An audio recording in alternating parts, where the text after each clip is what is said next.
Data सेंटरला गणेश नाईकांनी कडाडून विरोध केला. डेटा सेंटरला मोठ्या प्रमाणावर वीज आणि पाण्याची गरज आहे. डेटा सेंटरमुळे ध्वनी प्रदूषणाची तक्रार निर्माण होण्याची शक्यता असल्याचंही गणेश नाईक म्हणाले. मुख्यमंत्र्यांकडे नागरिकांचं मत मांडणार असल्याचंही गणेश नाईक यांनी म्हटलेलं आहे.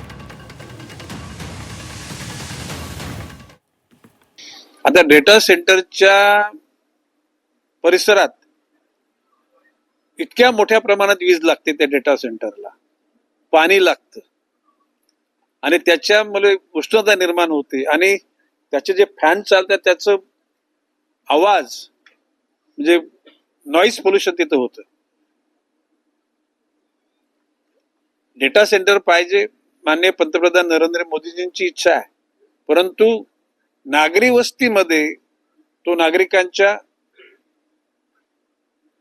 जीवनाला बाधकच होईल असं माझं मत आहे. हे माझं व्यक्तिगत मत आहे आणि म्हणून त्यांचं दिलेलं निवेदन माननीय मुख्यमंत्री महोदयांच्या मी निदर्शनात आणून त्यांच्या व्यथा कथा मांड आणि मी त्यांना सांगितले की शेवटी नुसते प्रशासकीय यंत्रणेकडून किंवा पॉलिटिकल अँगलने तुम्ही प्रयत्न करतानाच त्या ठिकाणी न्यायालयामध्ये सुद्धा जाण्याची भूमिका त्यांनी घेतली पाहिजे.